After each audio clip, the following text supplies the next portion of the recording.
really start to influence upwards within the economy as well, because some of these companies are so innovative and they really reinvent le concept 0 de 1 billion en quelques années. During those years, I saw the ecosystem evolve, and what France is doing is above and beyond compared to the other European powerhouses. So really exciting future. Donc j'aime bien cet esprit de Notion où on peut faire énormément de choses, mais c'est très minimaliste. Et c'est ce petit côté minimaliste qui m'a plu chez Notion. Les automatisations, si vous les avez pas encore trop utilisées, il y a un petit bouton en forme d'éclair qui est apparu sur vos bases de données. Donc on clique dessus et on fait une nouvelle automatisation. Et là on va créer 2 automatisations. Je me suis rendu compte que j'avais tout ce qu'il fallait en fait sur Notion. Je pouvais à la fois collaborer sur Notion avec mon équipe par exemple, utiliser l'éditeur de texte de Notion pour rédiger mes contenus. Donc je me suis dit pourquoi ne pas créer en fait. J'ai intégré mon compte Pinterest pour donner des exemples à nos étudiants sur comment faire des CV un peu plus sexy. Merci d'être là ce soir, ça nous fait super plaisir de vous recevoir dans les locaux de l'ESP pour ce Meetup Notion. Pour l'histoire, on avait quelques personnes de l'équipe de Notion qui étaient là aujourd'hui et du coup on s'est dit que c'était la parfaite occasion de faire cet événement.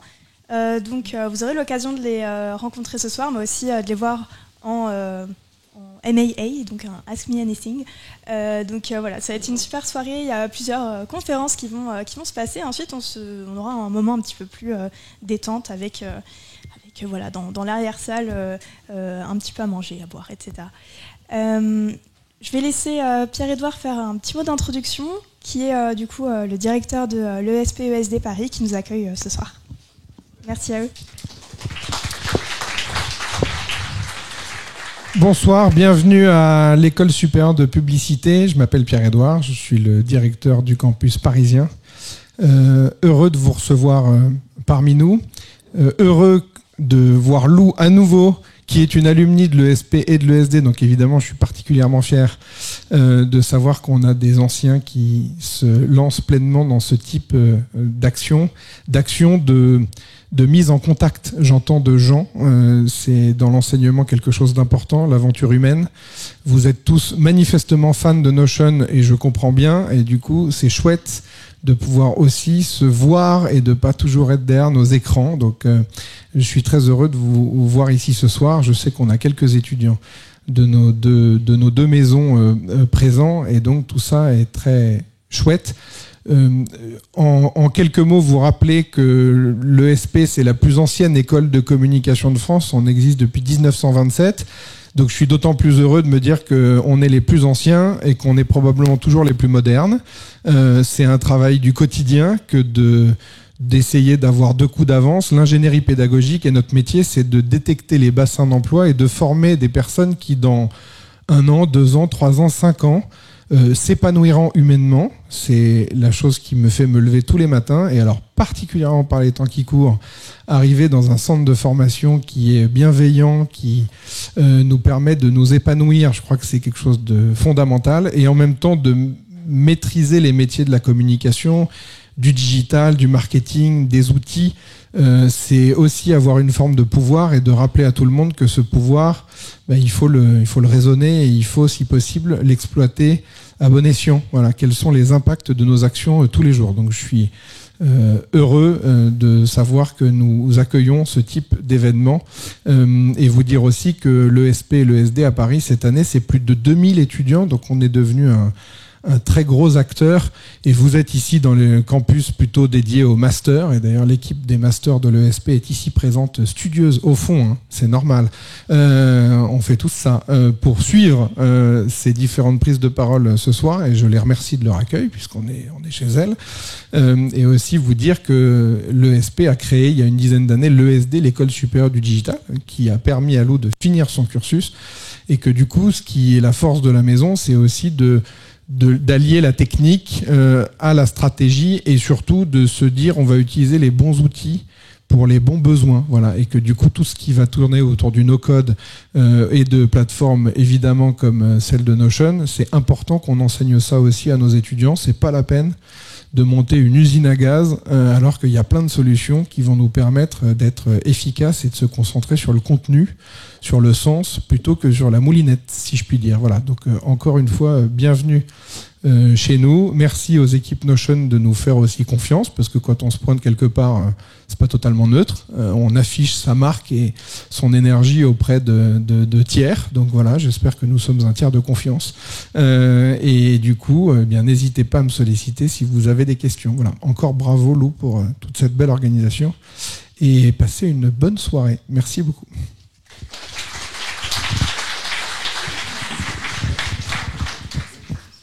Merci beaucoup. Eh bien, on va commencer avec le programme. Donc ce soir, on va avoir dans un premier temps Yann Petretti et Robbie O'Connor qui vont parler, poser des questions, et vous aurez aussi l'occasion de parler avec eux.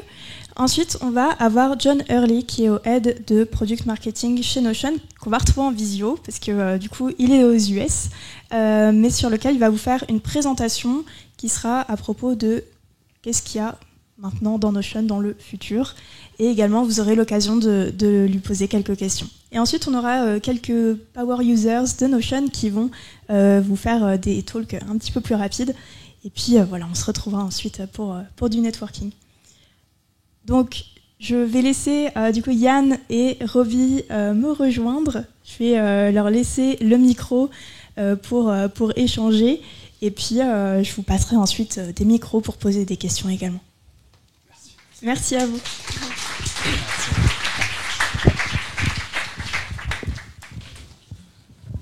Bonne soirée. Ça va? Je ne pense pas qu'on ait jamais vu une salle aussi pleine pour un community event. C'est juste génial. Donc déjà, on prend un petit moment pour remercier ceux qui nous accueillent, Lou et vous-même. C'est juste ouf. Je pense qu'il y a plus de 100 personnes, donc congratulations. Si vous pouvez vous applaudir.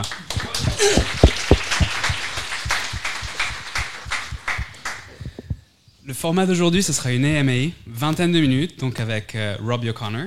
Avant de lui laisser la parole, je me présente rapidement. Je suis Yann Petretti. J'ai passé quelques années à Paris et puis j'ai rejoint Notion il y a 2 ans et demi environ. Différents rôles, et aujourd'hui je suis marketing manager pour l'Europe, Middle East et Afrique, donc chez Notion. Donc, sans trop tarder, Robbie, on aimerait s'il te plaît que tu puisses te présenter, que tu puisses nous raconter un petit peu qui tu es, ton rôle, voilà, nous raconter un petit peu ton parcours. Ça va. Je vais commencer avec une petite apologie. Mon niveau de français n'est pas parfait, pas du tout.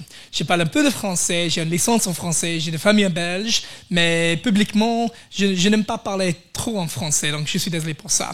Si c'est pas un problème, je vais changer à anglais, si ça marche, pour éclairer mon opinion. Plus, ça marche? Et si quelqu'un a des questions, n'hésitez pas, on va essayer de traduire, on va trouver un moyen. Ça va. Well, first of all, can I say it's such a moment of pride for us to be here today. Notion, many people think, is a huge company, but we've actually been a very small and mighty team for quite a while. Our presence in Europe has been super small. We have a small team in Dublin that's growing all the time. We know that markets across Europe, especially France, has been so strong for us, and we've been so grateful to the incredible community that's grown voluntarily and organically here in France, which has helped propel our product to where it is today. As Yann mentioned, my name is Robbie O'Connor. I'm our general manager for Notion here in EMEA. I joined the company about 3.5 years ago. I was an enormous fan of no-code solutions, and I was a big fan of the general space that Notion was moving into. I have a friend who was an investor in Index Ventures and asked me to take a consultation with Akshay and Ivan. Consultation turned into a conversation, and bit by bit they needed some help to get rolling in Europe. And here we are 3 years later with a growing team, with a thriving business and a really active community. Previous to Notion, I worked in some other tech companies. I worked in Asana for 4.5 years, from Series A through IPO. I worked in a company called Dropbox for another 4 years, again from Series A through to IPO as well. And then I started my career in Google. I started in a strategy role, helping to build a licensing model for the Google Maps application and building a go-to-market organization around that. I'm a father of 3 small children. I love technology, but I'm not that technical, don't tell anybody. I just love helping companies scale and build, and I feel really at home in Notion because we're part of such a strong community and ecosystem of other builders and growers as well. So proud to be here today, and looking forward to meeting as many of you as possible later on. Robbie single-handedly built out our office in Dublin. When I joined, there was a few of us, a handful. We didn't even have a sign on the door in Dublin. Now it's 60, 50-ish people working in Dublin, so it's fairly amazing. But in those 2 years, have you managed to find a way to explain what is Notion in a very simple way, as well as its mission and values? Well, interestingly, it took us quite a while. You might have experienced this yourselves as Notion users. And we all have this passion for this product, right? But when people ask what is Notion, you're kind of like, it's like a docs tool and you take your notes in it and kind of help you collaborate. We've had that problem internally as well, to really put a handle on what Notion is. You'll meet John Hurley later on, who's one of the smoothest product marketers around. Anyone who knows product marketers know they're the cool guys in marketing, and John's helped us put a handle on it. So formally, Notion is a tool for your docs, for your projects, for your notes. That is a connected workspace, which powered by AI helps you leverage your knowledge to make your work powerful at the moment. I think, Ivan's vision for when Notion started, we've two awesome co-founders, Ivan Zhao and Simon. Simon is an engineer, Ivan is a designer. They built a tool for themselves, really, a tool where they were able to cover some gaps that they had. Bit by bit, they let some of their friends into their product as well, and before you know it, they had a little bit of momentum there. Interesting to note, Notion's actually 10 years old as an early formative product, but we've only been in the market. We only went to market about 5 years ago. Our vision and our mission is to help make software tool making ubiquitous, and we've come a long way on that vision. Bit by bit, I think Ivan and Simon started to notice that as smaller businesses and their small community started to take more notes in Notion, it started to become a knowledge repository. Knowledge repository started to turn into a wiki for businesses, particularly small businesses, to store all of their knowledge and leverage their knowledge. Bit by bit, people started to lever the product for projects, small projects, for big projects, to map OKRs, to start documenting what their plans for the future are. So Notion needed to grow up a little bit more and start providing a bit more business support while also not losing that end user magic. Because our founders had such a close proximity to the early stage community, and we're just viciously focused on feedback and creating strong product feedback loops with end users, I think there was always this very healthy symbiotic relationship with this growing community of Notion users and people who are passionate about the product. And that's something that's still very close to our DNA and to our heart today. And it's evidenced by the great room here. I recognize some faces here, and I've spoken to many people here before. I know so many people in this room have made tangible product contributions to Notion as well, such as the company's ability to take feedback on board and turn that around into interactional pieces as well. So I might have gone a long way around to answering your question. That was really good. And speaking of the energy of the room and the number of people that came tonight, why do you think of Notion in the European market, and more precisely France? It's a really good question. So France is actually I think it's our fourth strongest market globally, interestingly. Obviously, in North America, the American market is Notion's strongest market. After that, there's a massive fascination with Notion in Japan. And we can't quite figure out what happened there. We think it is something to do with emojis. How Notion kind of managed to start invading that space so well, especially as it wasn't even localized in Japanese. These things happen. But after that comes the French market. Having kind of tried to learn around what's been our French miracle and why Notion has been so strongly taken to heart by the French community. Something I observed was that Notion as a product was born and went to market in a similar time frame that the rise of the tech ecosystem started to happen in France, and particularly here in Paris. And that, the growth and the rise of a lot of these smaller businesses and growing companies that were agile, were super innovative, and needed solutions like Notion coincided with our product coming to market as well. Notion is almost always adopted initially by design teams, by engineering teams, by product teams, and by marketing teams. Those communities, more so than ever, have been very heavily connected to communities globally. People in San Francisco, people in New York, people in London, people in Berlin, in Seoul and Tokyo are very connected, and they recommend products deeply to each other. So Notion was incredibly fortunate to ride that wave really well, which allowed our product to go much further than we were expecting it to.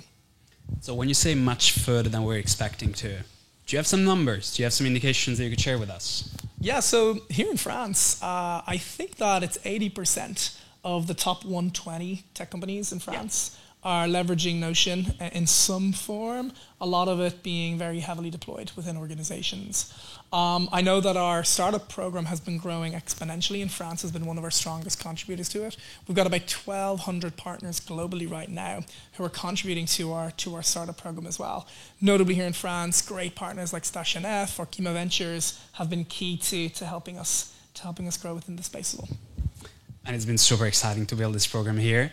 The next one, and I'm so happy that we're here today, the next big leap that we're going to take in France as well is going to be towards education and making sure that every student in the country gets a chance to learn how to use Notion, how to deploy Notion with the same approach that we've had with startups. So very excited to see how the numbers show up on that. You worked in a bunch of markets. You've deployed technologies around Europe. What's your learning for France? Like, how is France any different than another European country? Yeah, absolutely. So, France is one of the European global powerhouses. For centuries, there's been incredibly strong economic pillars within the French market. It felt that through the 90s and 2000s and 2010s, France was really dependent on many of the really classic, strong industries, FMCG, automotive, manufacturing. But more recently, and I believe there's been some strong government initiatives, it feels like France wants to be at the fore of technical innovation. France wants to be leading the world in terms of driving the next generation of technology. I think that's been probably the biggest learning for me in the last 8 years or so. Seeing France rise through the pack within European powerhouses to become this really, really strong, very legitimized, strong player. And even seeing, what was a very early stage immature tech ecosystem grow from funding from banks, from government investment in education around technology, to the starting of these little tech startup centers happening within different regions within the city. You could be walking around parts of Paris and it could be very like, the vibe that you feel in Silicon Valley in San Francisco or in the startup hubs of New York as well. And I think that's very smart because you're effectively future-proofing your economies. And I think France is so incredibly well positioned to be, such a strong leader for Europe, not just in European terms, but in global terms as well. Absolutely. I joined the French tech ecosystem, I want to say 7 years ago. I was working out of a garage in Montreuil. Spent a few years there, and then I built my own startup. During those years, I saw the ecosystem evolve, and what France is doing is above and beyond compared to the other European powerhouses. So really exciting future. Yeah, what I've kind of experienced in other organizations before is that the tech ecosystem very much influences the broader economy. A lot of these businesses that start as startups become scale-ups, become unicorns and decicorns. That becomes cool. That wasn't terminology that was in the lexicon of the region before. Really start to influence upwards within the economy as well, because some of these companies are so innovative and they really reinvent le concept zéro de 1 billion en quelques années. And what you start seeing is larger businesses start trying to replicate and mimic and ape a lot of the progression and innovation that they're seeing in this very innovative space. Because everybody's on the block for being disrupted at any time. I spent some time in a large customer. I was in Volvo last week. 10 years ago, Tesla started up. And now every car company in the world has to change how they do absolutely everything because Tesla does things so much faster, so much better, and with a new way of doing things. And that's where I think, we're beginning to see Notion show up in non-traditional spaces for us in large businesses. But it's all on the back of these companies wanting to see the drive, the productivity, the innovation, and the agility that we see within these really, really progressive tech ecosystems as well. So it's got a massive uplift on the economy. Speaking of the economy, speaking of everything that has been happening in the past year, we have been through a COVID bubble, we can say. Then there's been a deflation of the economy. How do you see the future of Notion? Yeah, it's been sobering, I think, over the last 12 months or so. I guess it's the nature of the tech bubble, particularly when you've like the VC world also looking to make as much money as they can from investments and growth and stuff. Probably the immaturity of the European tech ecosystem was that a lot of funding went into a lot of areas. There wasn't as much business expertise to kind of use that money very effectively, and I think a lot of kind of the Series B, Series C, Series D companies had to take a little bit of a step back in the last little while, but take on really strong learnings in that regard. Notion, it's so interesting. Because of the extreme product market fit that we were so lucky to be able to achieve in the early days, growth for Notion came very, very easily. And it came very cheaply as well, as this community was kind of fueling our growth around the world. In many ways, that made us negate building some of the normal mechanisms that you'd go to market for, because it was just kind of organically happening. So we spent a lot of time over the last 18 months in really doubling down on our product investment, making sure that Notion continues to have the magic that end users love. So they'd want to continue using the product, while also investing in our infrastructure to make sure that Notion is secure, that Notion is really scalable, and that we are meeting the needs of our growing international user base. This year, I think we launched 8 languages in Europe alone: French, German, Spanish, all of the Nordic languages as well. We localized in many APAC languages as well, in Korean and Japan. We're about to start accepting currencies that aren't US dollar for the first time, which has been a big work. We're going to build a data center next year, which I might get in trouble for mentioning, but don't tell anybody. John's not here yet. So I think we want to continue to meet the needs of our growing user base. In terms of like the generational shift in how people want to work, that Notion seems to be at the nexus of being part of. Something that we've observed is that there's what we call the creator generation is now beginning to come into the workplace. These are people who grew up making YouTube videos of themselves, people who grew up very fluent in social media. This is a generation that are snobby around the technology that they want to use, that are skilled and articulate, can really buy into the concept of no-code solutions and want to be able to build workflows with technologies to work the way that they want to work. Now, this flies in the face of many existing technologies which are kind of out of the box. You have to operate the way we want to. I think that's also been at the center of why Notion has been so popular, that many people within organizations, lots of people in this room, get to design the software that they want to do the work that they want. And that infiltrates many workflows that help people go faster or do their work better.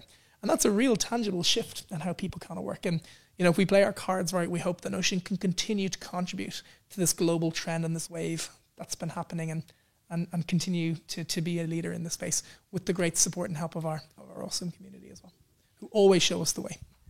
Absolutely. The feedback loop for Notion has been inspiring. It's probably one of the biggest reasons as to why the product became what it became. So please keep the feedbacks coming. Sometimes they sting a little, but they help us a long way.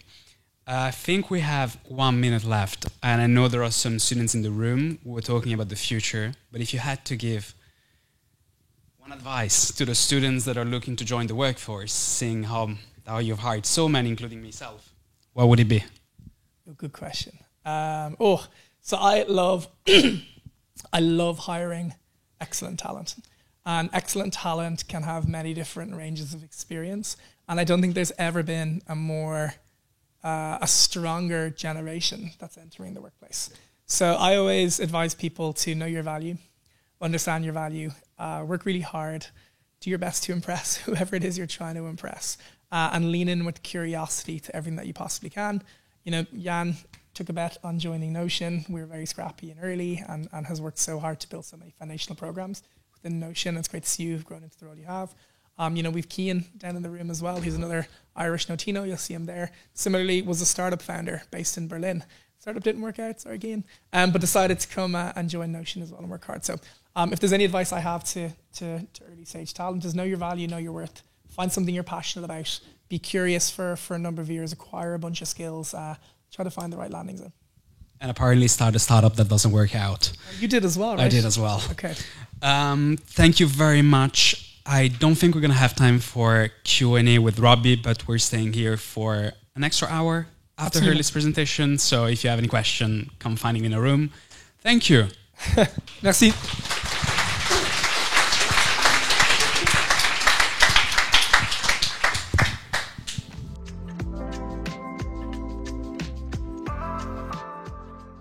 I have a few questions for you first, and then I will hand out the mic to the people here. My first one is, can you tell us a bit about you and what's your background? Sure. Might be a little boring, just to warn you. No, I'm from Cincinnati, Ohio originally. There's San Francisco, by the way. I'll take you on a little tour after this question. But I'm from Cincinnati, Ohio originally. Grew up there, and then went off to the East Coast to study.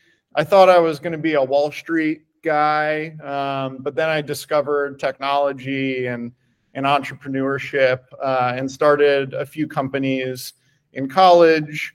Right after college, we sold a company, and I moved to San Francisco to start for Google. But someone convinced me to join their 5-person startup instead of going to Google. So I did that instead.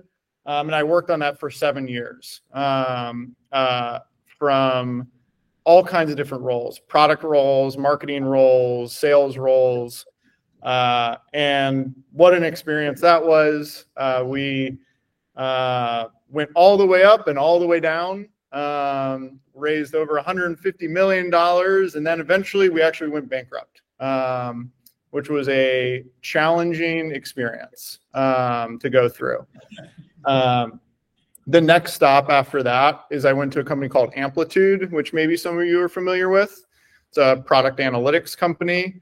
And I got to join them when they were around 200 people, and I stayed through about 1,000 people, and I got to take them public in an IPO. I'll tell you one quick story about that because I think it's emblematic of, or it's a good example of startups and the journey that you go on. But on one of the final days that we were working on the final documents for going public for Amplitude, I got the final bankruptcy notice from the previous company. And it was just very stark or high contrast of experiences. You have ups and you have downs. And I've got to experience a lot of those things. But through a lot of those years, I was always a big Notion user, and really fascinated by the community that Notion's been able to build. And so was really excited to join and help them really figure out what products to bring to market. How do we talk about Notion? What audiences should we go focus on? And it's been an incredible experience. Nice, thank you. Can you tell us a bit about why you joined Notion and what it's like to work there? Yeah. Well, there's a few reasons why I joined. One of them, again, was this fascination with how do you build what, at the end of the day, is a software business that has created a kind of a cult following. That is fascinating. And I can't really think of another example of that. There's one company, there it is right there, it's Salesforce headquarters, which they've done some of that, but not in the same way of like the community of the diverse community of Notion. You have students and chefs and artists and anyone you can imagine using Notion for all kinds of different things. And that's like it's really special. It creates just an energy that you want to be part of. And then, you want to understand how to harness that energy and turn it into a timeless, long-lasting business. And like, what a fun challenge to be part of. Another thing is like I used Notion for many years and I've understood kind of the power of it, at least a little taste of it. And I appreciate the things that we prioritize here at Notion. We prioritize the community. We prioritize design. We prioritize language and messaging. A lot of other software companies, those things are afterthoughts. And those are things I appreciate in my personal life, and wanted to be in a space that prioritizes those things as well. The final reason is that I have a deep belief that Notion will be a long-lasting company. It is a high-performing company, and of course, I've gone through the opposite of going through a bankruptcy and what that doesn't look like. And so I know what to look out for, and just was really impressed by the people building Notion and the kind of company that they built. And so that was definitely another, big reason for joining.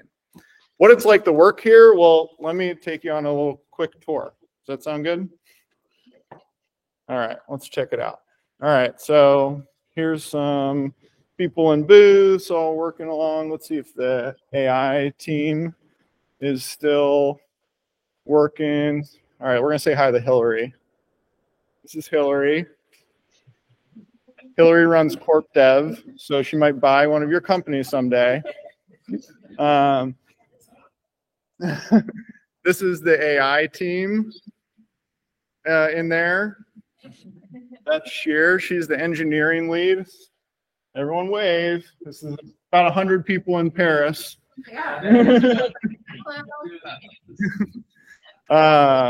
That's the team who is all building Q&A, which we talked about.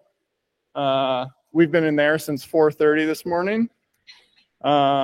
Let's show you a few of those design. Okay, this is the chair I had in my picture. There's the chairs. And what else we got in here? Anyway, here's a good example of quote from Dieter Rams: "Less but better." Things that we think about when we're designing Notion. So anyway, that gives you a little bit of an inside look inside the Notion office. But great people, very smart, and challenging. We're trying to solve some hard problems. And so super engaging and great people. So hopefully that was exciting. Thank you for the tour. We'll hand out the mic to some people in the room, if that's okay. Si vous voulez poser la question en français et que je traduise, it's okay. I can translate. You can raise your hand if you want to ask a question. Hi, thank you for the speech. I just have a question. How do you deal with that much customer feedbacks? Very good question. We wear earmuffs. We have an amazing customer experience team who does a really good job of collecting feedback. No, I don't think any support ticket goes unanswered or unaddressed. And they bring together a lot of the insights that we get from those from feedback, and they surface those things in reports. So, what are the most common things that we're hearing from the community and from support? We also have a great research team who does more survey-based feedback. So one of the people in that room was Jose. He leads our AI research team. We would not be able to build something like Q&A without someone like Jose, who is going and getting feedback from thousands of early users on what is important to them, where are they having issues. And so I think it really comes back down to the great people that we have that are leading things like customer experience, things like research teams, and some of the things that they've designed internally to be able to surface feedback. Of course, it's hard because we get lots of feedback. We all look at our Twitter account when we launch a new feature, and there's lots of feedback in those Twitter announcements. And we can't do everything, which is hard because we want to try to do everything. But we have some great people to help us prioritize.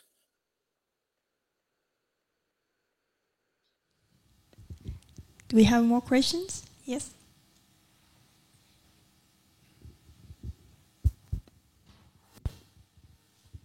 Yeah, I was wondering if there was in the roadmap plans to work on things like using the database data to generate reports or graphs, that kind of thing. Yes. The short answer is yes. I didn't share it today because we're still finalizing exactly what we're going to work on there, because that's another good example where there's lots of different things that we could do for charts and reporting, but we are working on charts and reporting capabilities. And so that will be really, really exciting. I know a lot of folks, especially those that have, want to use Notion for project management, will obviously really like those types of things and come up with many other things that you can do, I'm sure. Other questions? Yeah, hi. Thank you very much for the talk. We see a lot of no-code tools that are moving from being one thing to be like automation, data, and layout. Are you looking with Notion to be able one day to build some apps? Or do you just want to stay on the layout, document, and action? Or do one day you want to be like all-in-one tools? Yeah. Here's I'll tell you what we don't want to be. And that can sometimes be even more helpful than what we, exactly what we're planning. And, we have a word that gets used at Notion constantly is craft. Like we have a high bar for craft at Notion. And that is for the product. That's for emails. Every email that goes out that about new features that comes from Ivan is requires a level of craft, and we invest heavily in craft. And so when we think about the future of the product suite in different apps, what we don't want to be is every app for every use case, because inevitably we will not be high quality if we do that. And so we have to make decisions around what are we going to build so that we build at that layer one really useful apps that are delightful to use, high quality. And then where do we integrate at layer two into other tools that maybe are more advanced workflows or more advanced in whatever those tools are specifically built to do, so that you can bring them into Notion. And so we're not going to try to build everything. There's enough people who are trying to do that, and that's not our strategy. We want to build the best possible high craft applications at layer one, integrate at layer two. Hello, firstly, I would like to thank you for your time. And secondly, how did Notion become what it is today? Like, what was the marketing strategy you had behind?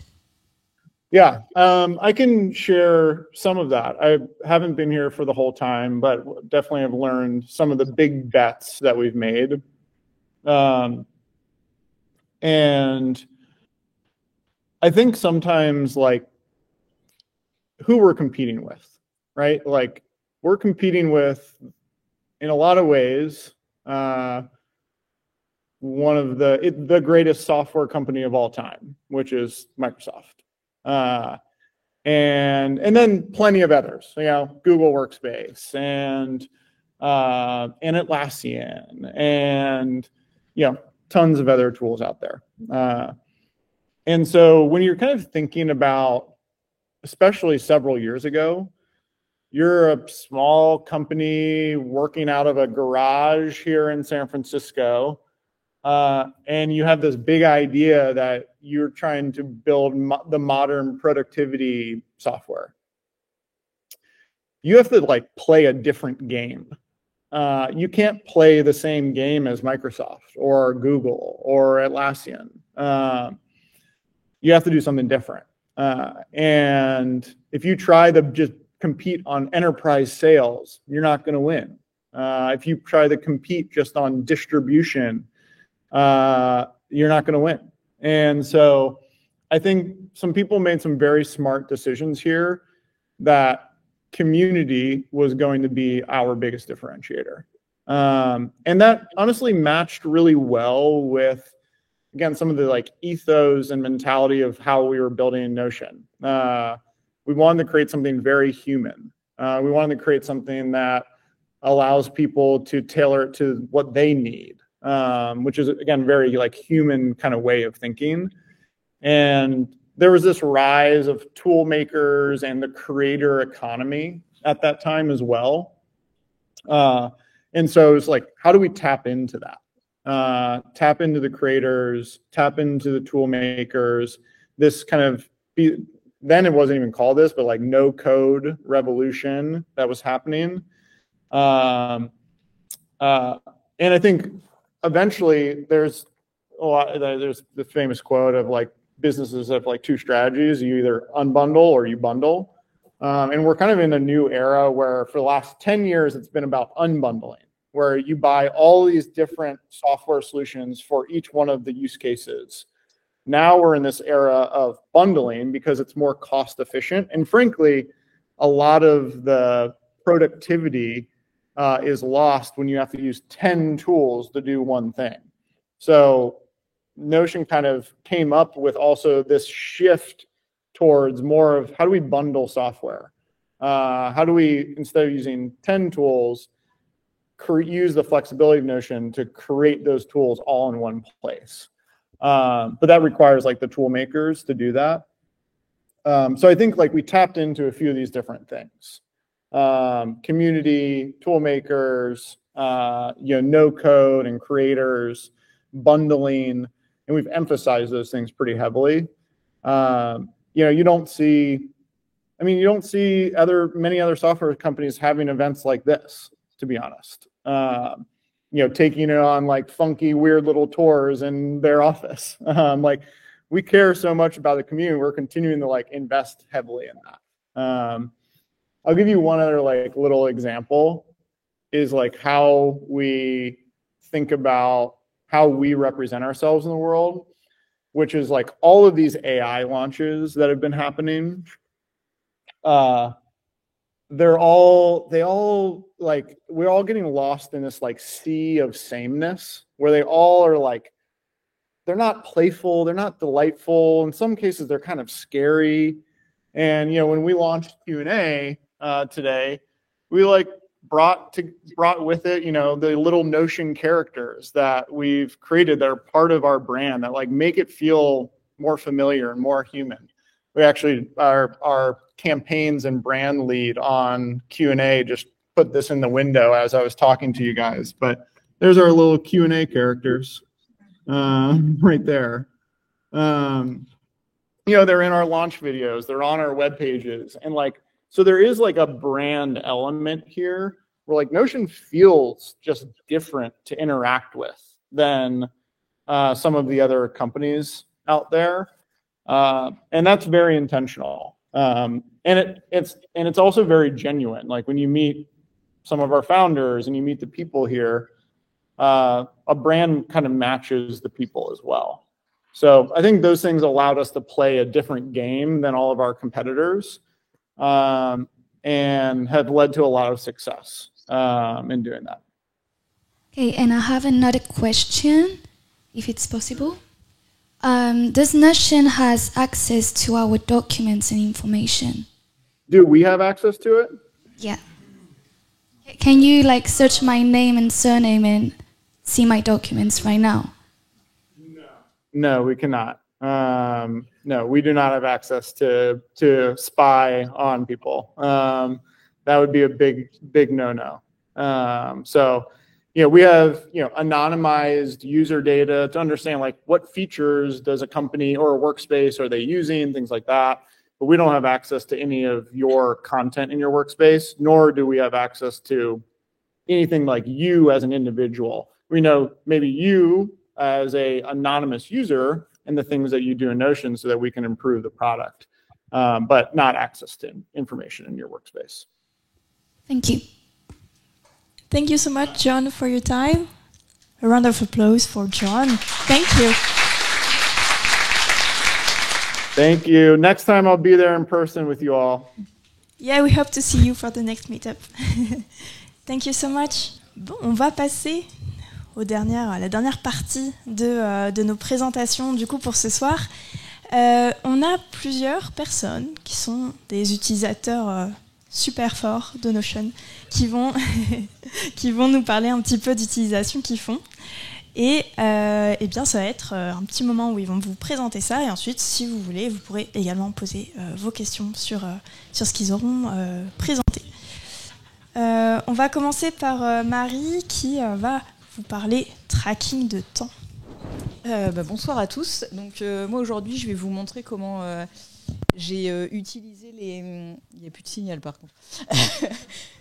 Comment j'ai utilisé les nouvelles automatisations dont on a parlé un petit peu tout à l'heure pour automatiser ma to-do list et notamment créer un tracker de temps sur toutes mes tâches. Et du coup, en même temps, la première slide, c'est pour me présenter. Donc, je vais me présenter sans la slide, c'est pas très grave. Donc, je m'appelle Marie Gautron, je viens de Strasbourg et j'utilise Notion depuis à peu près 3 ans et demi, je dirais. Un truc comme ça. Je suis tombée amoureuse de l'outil très très vite et en fait, au début, je l'utilisais vraiment dans mon business au quotidien. Et puis, en fait, à force de travailler dessus, je suis devenue un peu experte dessus et on a commencé à venir me solliciter pour donner un coup de main aux autres. Donc, c'est comme ça que j'ai lancé l'activité vraiment. Non, c'est là où je vise. On va y arriver. Voilà. Et donc, j'ai commencé à obtenir la certification Notion et puis je suis ambassadrice Notion également. Voilà. Pour me présenter. Et donc, on va rentrer dans le vif du sujet. Donc déjà, la première chose à faire, évidemment, c'est de créer une base de données to-do. Mince, pardon. C'est hyper sensible, en fait. Donc, pour pouvoir créer vraiment le côté tracker de temps, il va y avoir un nombre de propriétés au minimum à créer. Ça ne veut pas dire que vous n'avez pas le droit d'en créer d'autres. Donc, dans l'idée, on va créer 2 cases à cocher. Donc une qu'on va nommer start ou début, ou vous l'appelez comme vous voulez, mais en gros c'est pour démarrer la tâche, et une deuxième pour arrêter la tâche. La donnée principale d'entrée qui va être l'intitulé de votre tâche, et après vous allez pouvoir mettre des catégories, des thèmes, des trucs, enfin tout ça, vous mettez ce que vous voulez. Et surtout, on va créer une propriété date de début et une propriété date de fin, et enfin une propriété durée qui va être une formule en fait. Donc 2 propriétés date, 2 propriétés case à cocher, une propriété formule. Et à partir de là, on peut avancer pour automatiser.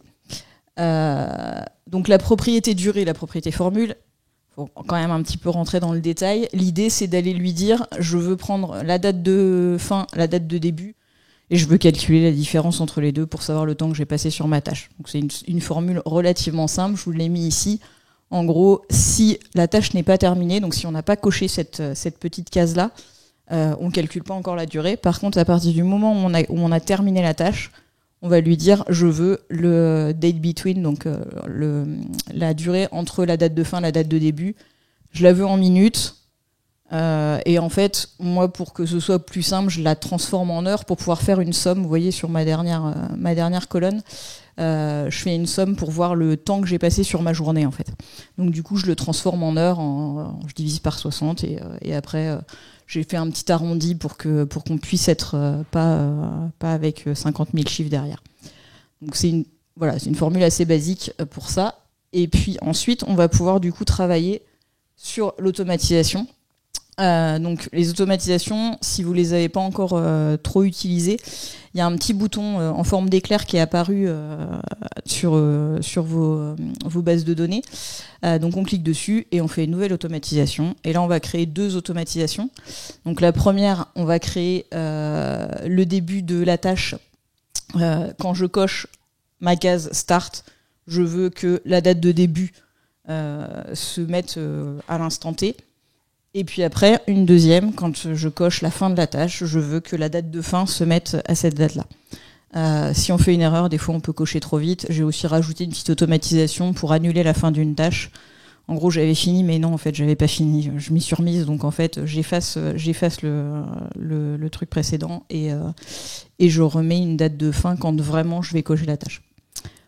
Voilà un petit peu ce que je peux vous dire. La création des automatisations, on n'en a pas parlé, mais ça requiert un plan payant.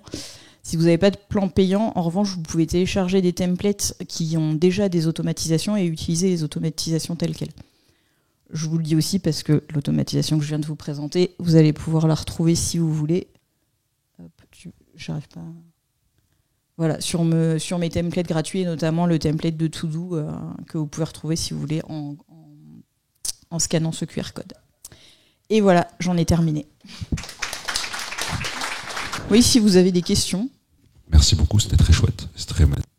Est-ce qu'au moment où tu as commencé à penser cette idée-là, tu as dû faire des recherches pour comprendre les formules ou tu avais déjà la connaissance des formules quand tu as fait ce projet-là? Alors, en fait, la formule, c'est vraiment juste pour calculer la durée. Et avant d'être accro à Notion, j'étais un peu accro à Excel. Donc, les formules, je connais déjà un petit peu le truc. Mais c'est vachement mieux sur Notion, qu'on se le dise. Et donc, cette formule-là, ouais, j'ai dû rechercher un petit peu. En fait, le date between, j'ai voulu aller voir comment on pouvait manipuler les dates. Et en fait, quand on cherche dans les formules, elles sont classées quand même par type de formule. Donc, on peut aller fouiller un petit peu ce qu'il y a comme type de formule et donc retrouver celle-là. Et après c'est juste de la manipulation de data pour lui dire sous quel format je le veux. La fonction if, j'ai envie de dire, c'est la base des formules, quoi. J'ai envie que ça se passe que dans un certain cas. Et ça, pour le coup, c'est assez proche de ce qu'il y a sur Excel. Donc, voilà. Bonsoir à tous. Alors, comme la plupart d'entre vous, je suis absolument fan de Notion. Je l'utilise vraiment pour tout, que ce soit pour le côté perso ou professionnel. Par exemple, en perso, j'utilise Notion pour gérer mes tâches du quotidien, mais également pour gérer les contenus que je trouve sur Internet, par exemple des articles ou des livres que je lis. En professionnel, j'ai carrément construit un CRM sur Notion pour mes projets. À force d'utiliser Notion, je me suis rendu compte que c'était un outil assez complet qui me permettait de gérer tous mes contenus en ligne. Donc, par exemple, lorsque j'avais des livres ou des contenus que je gère par exemple pour des blogs.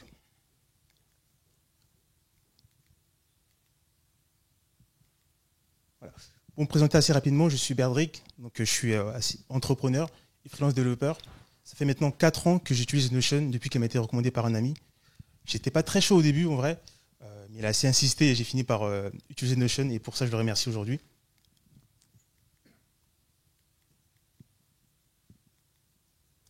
Donc j'étais à la base à la recherche d'un outil pour construire un centre d'aide, donc à partir de solutions simples que je peux trouver. À force de chercher, de comparer les différentes solutions qui existaient sur le marché, je me suis demandé pourquoi ne pas utiliser Notion pour construire ce centre d'aide. Donc j'ai commencé par regarder ce qui était possible de faire sur Notion. Je me suis rendu compte que j'avais tout ce qu'il fallait en fait sur Notion. Je pouvais à la fois collaborer sur Notion avec mon équipe par exemple, utiliser l'éditeur de texte de Notion pour rédiger mes contenus. Donc je me suis dit pourquoi ne pas créer en fait cet outil. J'ai donc créé Notiondesk, un outil en fait qui est complémentaire à Notion, qui permet de créer un centre d'aide ou une base de connaissances à partir de ces documents sur Notion. Pour utiliser Notiondesk, c'est assez simple en vrai. Ça se passe en 3 étapes. On commence par dupliquer un template sur Notion qui est fourni. On connecte ce template à Notiondesk donc pour la partie synchronisation. Et ensuite, on va aller personnaliser son centre d'aide. Donc on peut par exemple choisir un thème, changer la disposition des éléments par exemple, ou encore les couleurs. Après ça, on a notre centre d'aide qui est prêt, qu'on peut partager par exemple avec ses utilisateurs en public ou en privé.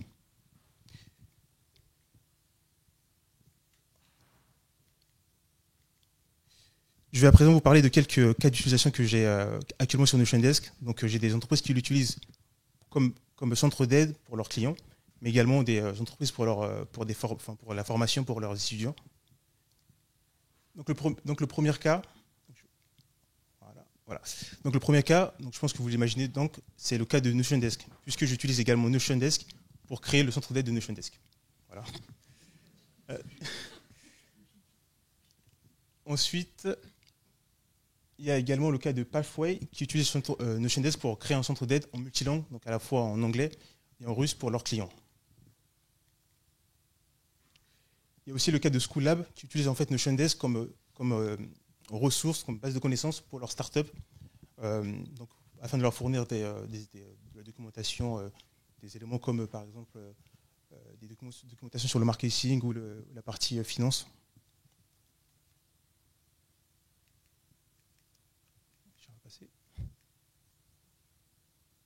Merci.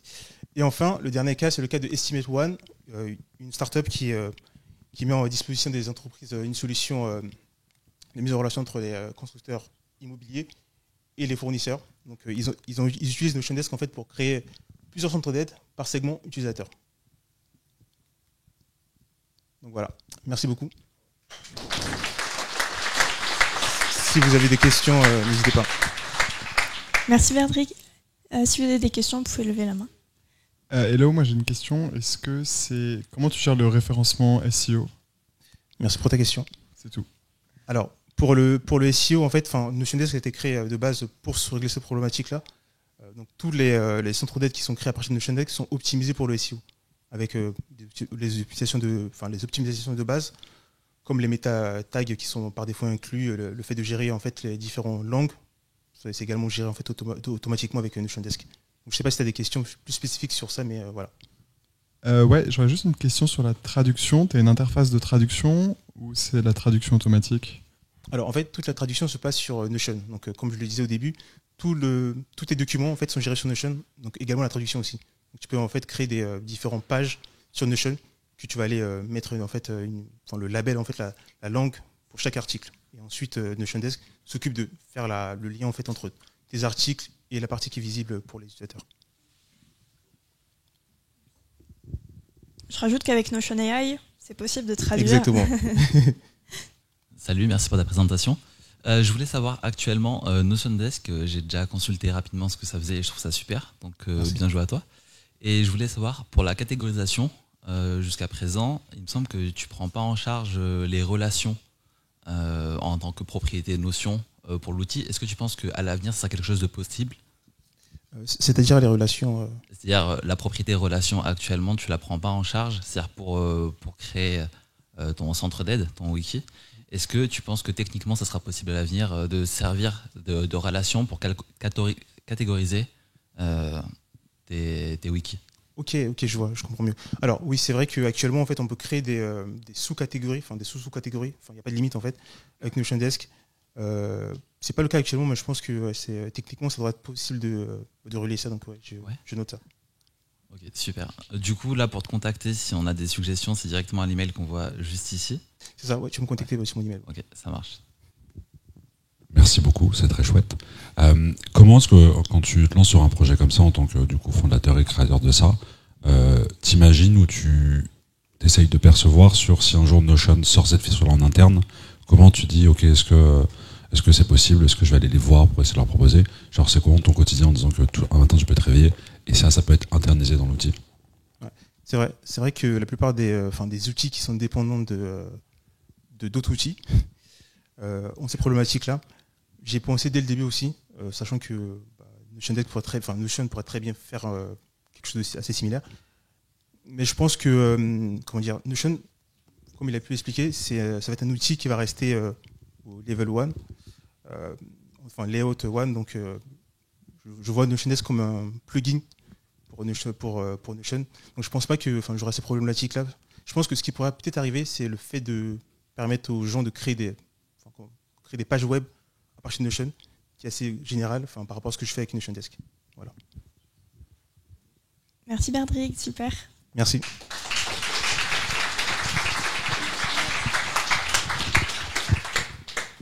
La dernière présentation. Et ensuite, si ça vous va bien, on va faire un petit selfie tous ensemble pour garder un souvenir de cette soirée. Cette dernière présentation, du coup, sera avec Marine et Keren. Bonsoir à tous. J'ai un peu de pression là, après avoir eu des presses de Notion et des super outils. Je vais vous présenter moi l'utilité que je fais de Notion, que je crash test auprès de nos étudiants. Avant de démarrer, je tenais vraiment à remercier Pierre-Édouard Schmitt et Claire Mazarguil parce qu'ils me laissent vraiment testé plein de choses et je les remercie pour ça. Je vais commencer par me présenter. Je suis chargée de relations entreprises et j'aide nos étudiants à trouver leur stage, leur alternance et leur premier emploi. Et du coup, j'ai créé un wiki à leur disposition qui met en avant toutes les ressources qu'on leur propose dans le cadre d'un accompagnement et également des articles que je trouve en plus sur Internet. Dès que je vois quelque chose d'intéressant pour eux, en fait, je l'intègre sur ce wiki. Et donc, j'ai catégorisé en fonction de leur cycle toutes les informations qu'ils peuvent retrouver. Ouais, du coup, j'ai intégré des petits gifs. Vu qu'on a des étudiants dans le digital, ils aiment bien tout ce qui est un petit peu animé, pixel art, etc. J'ai voulu le rendre assez simple parce que j'accompagne des étudiants en première année jusqu'en Master 2. Donc pour moi, c'était vraiment important que ce soit très accessible. Ensuite, si je peux passer sur la deuxième slide. Pour faire un focus, donc j'ai une page sur le CV. J'ai intégré des éléments de texte, j'ai intégré aussi des to-do, j'ai intégré des liens. C'est super pratique également sur le côté intégration. Donc, j'ai intégré mon compte Pinterest pour donner des exemples à nos étudiants sur comment faire des CV un peu plus sexy. Donc ça, c'est vraiment une super mise à jour qui a été faite par Notion maintenant il y a quelques mois. Donc merci pour ça. Et ensuite, si tu veux passer sur la slide d'après. Moi, je suis une grande lectrice, donc c'était important pour moi de leur donner accès aussi à une base de données orientée du coup lecture. Donc j'ai fait, il y a deux manières du coup d'accéder à cette base de données. Il y a une première classification en fonction de leur diplôme et ensuite une deuxième classification en fonction de leur spécificité. Donc, par exemple, s'ils veulent chercher un livre sur du design ou sur de l'UX, ils ont la possibilité vraiment d'avoir cette double recherche. Pour ça, j'ai utilisé du coup Save to Notion. Si vous êtes là depuis le début, je pense que vous en avez entendu parler plusieurs fois. C'est vraiment super pratique parce que du coup, ça me permet dès que je repère un livre en librairie ou sur Internet, je l'intègre automatiquement du coup dans ma base de données. Et j'ai aussi rajouté un outil qui s'appelle Noteform qui me permet de faire des formulaires à la fin de chacun de mes pages Notion. Où comme ça, je demande des recommandations à mes étudiants. Est-ce qu'il y a des livres que j'ai pas intégrés? Est-ce qu'il y a des choses aussi sur lesquelles j'ai pas assez approfondi? Donc ça me permet aussi d'avoir des feedbacks assez réguliers par rapport à nos étudiants. Merci Lou. Et ce qui est super pratique aussi, c'est du coup l'utilisation des modèles. Lou a créé un modèle pour nos étudiants qui s'appelle Suivi de recherche de stage, que je diffuse et qui est intégré dans mon wiki. Ça permet du coup d'avoir un compte rendu de là où ils postulent. Et j'ai également créé du coup un modèle sur le personal branding. À terme, j'aimerais vraiment ne faire que des modèles pour que l'étudiant puisse avoir une sorte de workbook sur quels éléments mettre sur son CV, savoir comment se présenter. Ça c'est vraiment super pratique pour nos étudiants. Et puis pour terminer, là c'est la présentation. Donc le wiki, c'est vraiment la chose que je diffuse le plus auprès de nos étudiants, mais je l'utilise aussi dans le cadre de relecture de l'aide de motivation. Donc, par exemple, je vais partager une page sur Notion et je vais co-travailler avec l'étudiant sur certaines parties quand ils ont des problèmes pour rédiger des éléments de leur lettre de motivation. J'ai bien sûr une base de données suivi étudiant, un petit peu comme un CRM. J'ai des pages où je suis l'étudiant, dans quel secteur il souhaite travailler, sur quelle mission. J'intègre aussi des éléments photos. En première année, je les fais travailler sur des mappings de secteurs de prédilection. Donc ça me permet d'intégrer tous ces éléments-là aussi et d'avoir une fiche par étudiant. Et en dernière partie, on organise aussi beaucoup de job dating parisiens. Et j'ai créé du coup un espace pour nos étudiants avec les offres soit de stage, soit d'alternance ou de premier emploi. Et ensuite, je crée un espace pour l'entreprise où dessus, il peut retrouver tous les liens de connexion pour sa room, tous les CV des étudiants et les créneaux réservés. C'était important pour moi aujourd'hui. Là, je vous ai présenté vraiment le contenu qu'on met à disposition de nos étudiants. Je voulais faire intervenir une de nos étudiantes qui s'appelle Keren, donc qui est étudiante à l'ESD. Keren, ça a été la première étudiante à m'envoyer son CV et son portfolio sur Notion. Donc c'était important pour moi qu'elle vienne vous présenter son travail ce soir.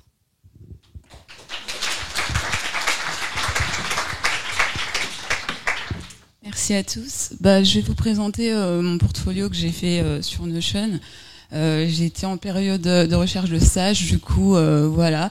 Je suis actuellement étudiante en Master 1 UX, donc j'aime bien tout ce qui est design simple. Enfin, dans le design, je crois qu'il y a une phrase qui revient souvent, c'est « less is more ». Donc j'aime bien cet esprit de Notion où on peut faire énormément de choses, mais c'est très minimaliste. Et c'est ce petit côté minimaliste qui m'a plu chez Notion. Et en ce moment, ce sont mes projets sur lesquels j'ai travaillé au courant de mon année. On peut essayer de les voir. Le food truck, j'aime bien celui-là. Ouais, tu peux scroller. C'est un projet que j'ai eu en web design. En gros, il fallait créer une page, un concept de food truck. Et ça, je l'ai fait sur Figma, du coup. Ce qui est cool avec Notion, c'est qu'on peut intégrer des Figma, enfin des prototypes directement sur la page. Et c'est vraiment génial, tout simplement. En ce moment, du coup, je travaille sur un plugin qui s'appelle Studies. En gros, ce serait un plugin qui serait connecté au Notion pour la prise de notes pour les étudiants. C'est pas un outil qui est encore développé, mais c'est quelque chose que j'aimerais développer plus tard. Pour l'instant, j'ai fait quelques maquettes et quelques wireframes pour ça. Si vous vous rappelez, en 2020, on avait eu pas mal de cours en ligne. Donc c'est devenu assez à la mode. Enfin, il y a toujours des écoles ou des facs qui proposent des cours en hybride.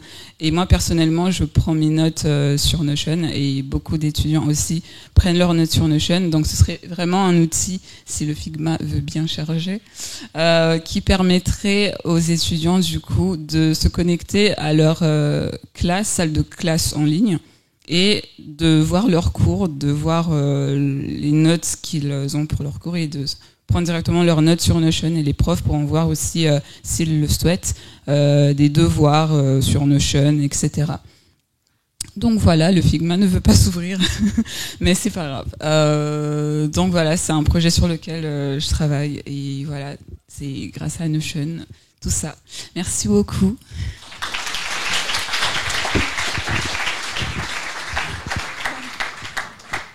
Merci à vous deux, c'était super intéressant comme cas d'usage. Très beau CV portfolio sur Notion. Et super, merci pour votre présence ce soir, encore une fois. Ça nous fait super plaisir de vous accueillir ici.